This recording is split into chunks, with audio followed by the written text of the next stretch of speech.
ज्यादातर लोग अब चीन के बारे में सोचते हैं तो ख्याल आता है कि जेट के पत्थरों की नक्काशी का, सटीक मार्शल आर्ट्स का और रात भर आसमान में रंगीन आतिशबाजी के नजारों का। फिर भी अपनी इन सुंदर और बेमिसाल चीजों के अलावा चीन धरती के कुछ सबसे अजीब और गरीब और उसके साथ ही खतरनाक खाने की चीजों के लिए जाना जाता है। देखिए 10 ऐसे खतरनाक खान पान जिन्हें आप कभी भी खाना नहीं चाहेंगे। नंबर 10, बच्चों का दूध। हम जानते हैं कि आप क्या सोच रहे हैं, अब दूध से बेहतर सेहत के लिए क्या हो सकता है। माता पिता अपने बच्चों को ये कहकर दूध पिलाते हैं कि इससे वो जल्दी बड़े होंगे और मजबूत बनेंगे, लेकिन चीन में आपको कुछ प्रकार के दूध से सावधान रहना होगा क्योंकि वे अक्सर मासूम उपभोक्ताओं को मारने के लिए जाने जाते हैं। साल 2008 में दूध और इन्फेंट फार्मूला मेलामाइन की मिलावट के साथ चीन के स्टोर्स में बिक रहा था। मेलामाइन एक ऐसा केमिकल है जो प्लास्टिक बनाने के काम आता है, जैसे काउंटर टॉप्स या व्हाइट बोर्ड। खाने में मिलाने पर यह प्रोटीन की मात्रा को बढ़ाता है और इलीगल डिल्यूशन को भी पूरा करता है, लेकिन वो सिर्फ इतने पर ही नहीं रुक जाता। मेलामाइन नामक ये केमिकल किडनी फेलियर और पथरी जैसे रोग इंसानों और पशुओं को दे देता है। हजारों चीनी माता पिता ये जानकर भयभीत थे कि वे अपने बच्चों को जो दूध पिला रहे हैं वो मिलावटी था। मिलावट के शिकार हुए 3 लाख पीड़ितों में अस्पतालों में भर्ती 54,000 बच्चे और 6 शिशुओं की मौत हो गई। गिरफ्तारियां और फांसी जैसे फैसले उन लोगों का अंजाम बने जिन्होंने पैसों को इंसानों की जान से भी ऊपर समझा और मासूम बच्चों की जानें ले ली सिर्फ अपने मुनाफे के लिए। मैं ये नहीं कह सकता हूँ कि चीन का सारा दूध खतरनाक या जानलेवा है, लेकिन अगर आप मिल्क या मिल्क प्रोडक्ट खरीद रहे हैं तो शायद कोई प्रीमियम ब्रांड या भरोसेमंद जगह से खरीदना अच्छा रहेगा। शायद ये उतना जोखिम भरा ना हो क्योंकि कोई नहीं जानता कि कब किन कारखानों में फिर से कोई पुराने मिलावटी तरीके का इस्तेमाल करने लगे। नंबर 9, लहसुन। डॉक्टर्स बताते हैं कि लहसुन हमारे इम्यून सिस्टम को मजबूत बनाता है। कुछ दंत कथाएं भी बताती हैं कि ये स्वादिष्ट मसाला पिशाच को दूर भगाता है, लेकिन कोई ड्रैकुला खुद चीन से आयात किए गए लहसुन से तो कम खतरनाक होगा। चलो मामले की जड़ तक पहुंचते हैं। हर पौधे को खाद और पानी की जरूरत होती है। किसी भी उत्पादक को ये पता होता है कि पानी की बेहतर सिंचाई से पैदावार बढ़ सकती है, लेकिन चीन के लहसुन उत्पादक बेहद परेशान कर देने वाला तरीका अपनाते हैं। खबर है कि खेती के लिए सिंचाई में साफ पानी की जगह इंसानों के मल वाले पानी का इस्तेमाल करते हैं। ऑस्ट्रेलिया के लहसुन उत्पादक संघ के कार्यकारी अधिकारी हेनरी बेल ने दुनिया के लहसुन के सबसे बड़े उत्पादक के बारे में अपनी चिंता व्यक्त करते हुए अपने निष्कर्षों का खुलासा किया है। चीनी उत्पादक अपनी फसलों को खाद देने के लिए कच्चे मानव मल का उपयोग करते हैं। लहसुन के पूरी तरह पकने पर ब्लीच के जरिए सफेद किया जाता है और ये सब उतना ही साफ सुथरा है जितना कि किसी टॉयलेट से इसे परोसा गया हो। ब्लीच की तुलना में ये एक बेहद खतरनाक घातक केमिकल आमतौर पर कीड़ों को मारता है। Methyl bromide. यूएन के अनुसार मिथाइल ब्रोमाइड क्लोरीन के मुकाबले 60 गुना ज्यादा हानिकारक है, जिससे सांस की तकलीफ और मौत भी हो सकती है। इसलिए भले ही ये लहसुन कितना भी स्वादिष्ट हो, आप इस केमिकल कॉकटेल को शेल्फ पर ही छोड़ दें तो बेहतर होगा।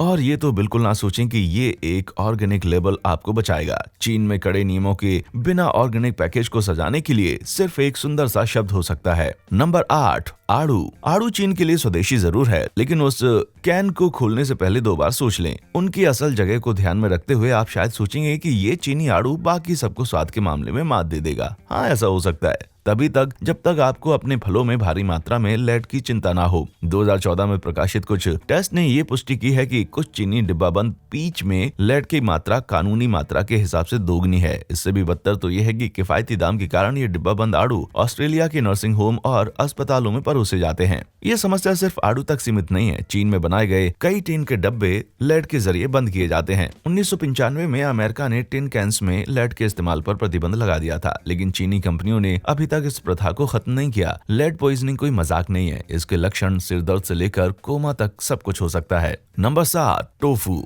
हर कोई शाकाहारी जानता है कि कोई भी मांस टोफू की जगह नहीं ले सकता, लेकिन ये टोफू बनाने के तरीके आपको किसी नजदीकी बर्गर स्टैंड तक जरूर पहुंचा देंगे। टोफू सोयाबीन से बनाया जाता है और ये ताजा या फर्मेंटेड भी हो सकता है। चीन के हुनान प्रांत में टोफू उत्पादकों ने एक ऐसा शॉर्टकट लेने का फैसला किया जो आपको उल्टी की दवा लेने पर मजबूर कर देगा। 2017 में शंघाई के खाद्य सुरक्षा निरीक्षकों ने पाया कि फर्मेंटेशन प्रोसेस को तेज करने के लिए निर्माता पशु और इंसानों के मल और आयरन सल्फेट का इस्तेमाल कर रहे थे। टोफू के बीच में ई कोली की भी पुष्टि की गई है। मुझे लगता है कि अगर मैं कभी शंघाई गया तो टोफू से तो दूर रहना पड़ेगा, लेकिन इससे पहले कि आप सेहतमंद खाने को बाहर फेंक दें, आगे से सिर्फ तला हुआ खाना खाएं, तो जरा एक बार फिर से सोच लें। नंबर 6, गटर का तेल। मुझे यकीन है कि आप इस बात से सहमत होंगे कि पार्क बेंच जैसे किसी रूप में एक नए जीवन का आनंद लेने के लिए हमारी बोतलें और प्लास्टिक को देने का विचार अच्छा है। रिसाइकलिंग से भला किससे समस्या हो सकती है। खैर, आप इस अगले उत्पाद के बारे में सुनने के बाद ये सब कर सकते हैं। हाल फिलहाल की कुछ गिरफ्तारियों ने चीन में गुप्त संयुक्त रूप से चल रहे एक बेहद काले राज पर से पर्दाफाश किया। गटर के तेल का धंधा जितना बुरा ये लगता है उससे भी कहीं ज्यादा गंदा है। इस तेल के इंग्रेडिएंट्स किसी रेस्टोरेंट की नालियों से लेकर सीवरों से निकले तेल शामिल हैं। इस तेल को उबालकर कुछ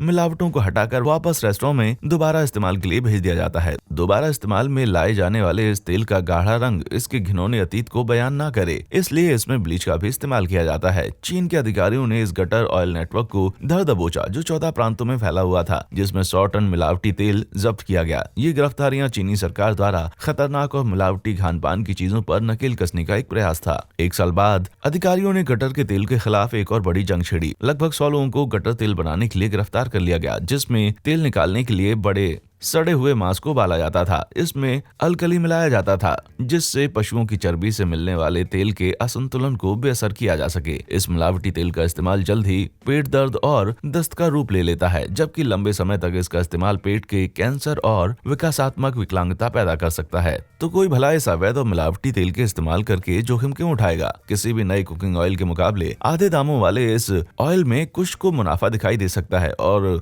ऐसे देशों में जहां ज्यादातर खाना तला हुआ होता है वहां सस्ते रेस्टोरेंट अक्सर इस घिनौने और जानलेवा हथकंडे पर उतर सकते हैं। कुछ विशेषज्ञों के अनुसार 10 में से एक रेस्टोरेंट में गटर के तेल का इस्तेमाल किया जाता है। तो अगर आप चीन में जा रहे हैं और पेट भरने की जगह तलाश रहे हैं तो सस्ते ऑप्शन से दूर रहना ही समझदारी होगी। नंबर 5, झींगे। सी फूड का स्वाद पसंद करने वाले लोगों में प्रॉन्स और श्रिम्प्स काफी ज्यादा पॉपुलर हैं, लेकिन आपकी जुबान पर फूटने वाला स्वाद शायद जिलेटिन की बदौलत हो सकता है, जो सी फूड कहलाने लायक तो बिल्कुल नहीं है। बड़े झींगे के जरिए बड़ा सा मुनाफा पाने की होड़ में कुछ विक्रेता कुनमिंग और वानजाओ जैसे शहरों में अपने माल में जेलेटिन इंजेक्ट करते हैं। चीनी अखबारों का तो यही कहना है कि ये मिक्सचर जानवरों की त्वचा, हड्डियों और कोलेजन या फिर शुगर और कॉटन लिंटर से बनाया जाता है। झींगा बेचने वाले खुद को इस बहाने से सही ठहराते हैं कि बाकी सभी लोग ऐसा कर रहे हैं। हालांकि जिलेटिन के इस्तेमाल से बनाए गए झींगे अपने आप में इतने आकर्षक नहीं है। असल खतरा काम करने के तरीके में है। तियानजिन एक्वाटिक प्रोडक्ट्स एसोसिएशन के अनुसार कंटेमिनेशन से भारी खतरा बना रहता है अगर इंजेक्शन के तरीके हाइजीनिक ना हो, खासतौर पर जब काम गुप्त रूप से किया जा सकता हो। अब तक इस नए जेल को खाने के योग्य तो माना गया है, लेकिन शंघाई महासागर विश्वविद्यालय के शोधकर्ताओं ने इस बात को लेकर बड़ी चिंता जताई है कि कुछ मिलावटखोर सस्ते और बेहद खतरनाक इंडस्ट्रियल जेल का इस्तेमाल करना भी शुरू कर सकते हैं। Number 4, puffer fish. इस वीडियो में कई ऐसी चीजें हैं जो जानलेवा होने के साथ साथ गैर कानूनी भी हैं, लेकिन इस अगले आइटम को सन 2016 में लीगलाइज कर दिया गया था। ज्यादातर लोग पफर फिश को जापानी फगू के साथ जोड़ते हैं, लेकिन इसे चीन में भी काफी लजीज माना जाता है। असल में चीन के लोग पफर फिश खाने की प्रथा की शुरुआत करने का दावा करते हैं। यांगजी नदी के किनारे रहने वाले लोगों का इस मछली के साथ एक लंबा इतिहास है। उनके अनुसार इसका स्वाद ये जोखिम उठाने के लायक है। ऐतिहासिक तौर से अगर यांगजी में कोई मेहमान खाने पर आता है और पफर फिश मेन्यू में होती है तो उसे खाने से पहले उसे एक सिक्का पहले देना होता है। इसका कारण है कि अगर मेहमान की मौत हो जाती है तो वो मछली खरीदी नहीं मानी जाती है और मेजबान बनकर कोई आरोप नहीं रहता। एहतियात इसलिए जरूरी है क्योंकि एक पफर फिश का जहर साइनाइड के मुकाबले 1200 गुना ज्यादा खतरनाक है। इसका मतलब है कि एक सुई की नोक के बराबर जहर भी आपको मारने के लिए काफी है। तो 2016 में बैन क्यों हटाया गया? चीन के फिश ब्रीडर्स ने इस मछली के डाइट और सिलेक्टिव ब्रीडिंग को इस्तेमाल करके उसके जहर को खत्म करने का तरीका खोज लिया है। हालांकि चीन के लिए ये बैन हटाने के लिए काफी है, लेकिन फिर भी मैं आपको आपका दम घोटने के काबिल इस मछली से सावधानी बरतने की सलाह दूंगा। इन मछलियों को पालने की इजाजत सिर्फ कुछ सर्टिफाइड ब्रीडर्स के पास होती है, इसलिए अज्ञात जगह से इनका खरीदा जाना या ठीक तरीके से तैयार न करना जानलेवा हो सकता है। व्यक्तिगत रूप से ये काफी बड़ा जोखिम है जो कि मैं नहीं लेना चाहूंगा। Number 3, blood clams. इनमें से किसी भी शेल को खोलने पर आपकी प्लेट CSI के किसी एपिसोड जैसी दिखाई देगी। ज्यादातर क्लेम में साफ खून होता है और उनमें हीमोग्लोबिन और मायोग्लोबिन की मात्रा काफी ज्यादा होने की वजह से वो खास लाल रंग का दिखाई देता है। इन क्लेम्स में आपको कपकपी देने के अलावा और भी कुछ है, क्योंकि हर क्लेम के साथ 14 से 16% संभावना है आपको हेपेटाइटिस होने की। शंघाई ने इस पकवान को सालों पहले हेपेटाइटिस A फैलाने के कारण गैर कानूनी घोषित कर दिया था, लेकिन इसके बावजूद वो लोगों को कुछ ऐसा बेचने और खाने से ना रोक पाए जो अक्सर सीवेज के गंदे पानी में उगाया जाता रहा है। पकड़े जाने पर इन विक्रेताओं को जुर्माना हो सकता है या उनके लाइसेंस को भी जब्त किया जा सकता है। चीन में इन क्लेम को लगभग 20 सेकंड के लिए पकाया जाता है। रक्त क्लेम के प्रशंसकों के मुताबिक इसमें ज्यादा पकाया जाना इसके स्वाद को खराब कर सकता है। इसके स्वाद में न जाने ऐसा क्या है कि लोग इसके स्वाद के लिए अपनी सेहत का जोखिम लेने के लिए भी तैयार हैं। Number 2, mushroom. भले ही उनका इरादा हत्या का ना हो, लेकिन चीनी मशरूम खाने वाले ये सोचने पर मजबूर हो जाएंगे कि कहीं सच में ऐसा तो कुछ नहीं है। सन 2006 में रेस्टोरेंट में अक्सर जाने वाले 16 लोगों को अस्पताल में भर्ती कराया गया था क्योंकि उन्होंने अनजाने में बोलेटस मशरूम परोसे गए थे। इस गैर जिम्मेदाराना हरकत के चलते उन लोगों को लिवर डैमेज, नौजिया, दस्त और एक गंभीर मामले में कोमा का शिकार होना पड़ा। लेकिन आप लोगों को सिर्फ चीन में मिलने वाले मशरूम से चौकन्ना रहने की जरूरत नहीं है। अमेरिका के सुपरमार्केट्स में लगभग 1/3 मशरूम चीन से आयात किए जाते हैं। अक्सर इन मशरूम को दोबारा पैकेज किया जाता है और भ्रमित करने के लिए ऑर्गेनिक का लेबल भी लगा दिया जाता है, जबकि ये सभी चीन के अलग अलग सप्लायर से मंगवाए हुए होते हैं। इसलिए आप कभी नहीं जान सकते कि आप असल में क्या खरीद रहे हैं। यूएस के कृषि विभाग द्वारा आयात के लिए अप्रूव ज्यादातर मशरूम जिन पर ऑर्गेनिक लेबल भी लगा होता है अक्सर भारी मात्रा में हैवी मेटल से भरे होते हैं। इसका कारण है चीन के ढीले नियम और मशरूम की खेती की जगह खराब वातावरण, जो कि प्रदूषित हवा के कारण होता है। माइकोलॉजिस्ट पॉल स्टेमेट्स ने अपने विश्लेषण में पाया कि चीन के कुछ मशरूम में